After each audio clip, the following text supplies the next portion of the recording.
வணக்கம். ஆகாஷ்வாணி புதுச்சேரி செய்திச் சுருக்கம் வாசிப்பவர் ஆதவன். பிரதமர் திரு நரேந்திர மோடி இன்று உத்தரப்பிரதேஷ் மாநிலம் அயோத்தியில் ஸ்ரீ ராம ஜென்மபூமி கோவிலுக்கு சென்று ராம் தர்பார் கருவறை மற்றும் ராம் லல்லா மூலஸ்தானத்தில் பூஜை செய்து வழிபடுகிறார். அயோத்தி ராமர் கோவில் கட்டுமான பணிகள் முழுமையாக முடிந்துவிட்டதை குறிக்கும் வகையில் பிரதமர் திரு நரேந்திர மோடி கோவில் வளாகத்தில் காவி கொடி ஏற்றி வைத்து விழாவில் உரையாற்றுவார் என்றும் அறிவிக்கப்பட்டுள்ளது. மத்திய அரசு விவசாயிகளின் நலன்களை கருத்தில் கொண்டு ஒருங்கிணைந்த வேளாண்மையில் முக்கிய கவனம் செலுத்தி வருவதாக மத்திய வேளாண் அமைச்சர் திரு சிவராஜ் சிங் சௌகான் கூறியுள்ளார். புதுடில்லியில் 6வது சர்வதேச அக்ரோனமி காங்கிரஸ் மாநாட்டின் தொடக்க விழாவில் அவர் இவ்வாறு உரையாற்றினார்.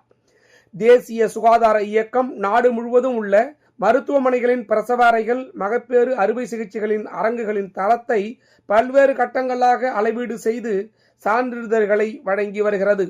புதுச்சேரியின் புகழ்பெற்ற ஜிப்மரின் மகப்பேறு சேவைகள் பிரிவு தனது உயரிய தரமான சேவைகளுக்காக லக்ஷ்யா பிளாட்டினம் சான்றிதழை பெற்றுள்ளது.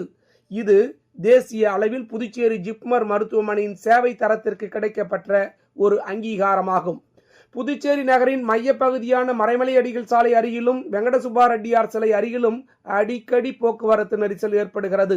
இந்த நெரிசலை தவிர்க்கும் வகையில் உருளையன்பேட்டை தொகுதிக்கு உட்பட்ட தென்னஞ்சாலை, கென்னடி நகர், சுப்பையா நகர், அதனை சுற்றியுள்ள பகுதிகளுக்கு செல்வதற்கு ஏதுவாக மறைமலை அடிகள் சாலை தமிழ்நாடு அரசு போக்குவரத்து கழக பணிமனை எதிர்ப்பகுதியில் பொதுப்பணித்துறை மூலம் 42 லட்சம் ரூபாய் செலவில் புதிய சிமெண்ட் சாலை அமைக்கும் பணிகளை தொகுதி சட்டமன்ற உறுப்பினரும் நமது மக்கள் கழக புதுச்சேரி மாநில தலைவருமான நேரு என்கிற குப்புசாமி தலைமை தாங்கி பணிகளை தொடங்கி வைத்தார். அப்போது பொதுப்பணித்துறை தலைமை பொறியாளர் உள்ளிட்ட அதிகாரிகள், பொதுமக்கள் கலந்து கொண்டனர். இத்துடன் இந்த செய்தி சுருக்கம் நிறைவு பெறுகிறது.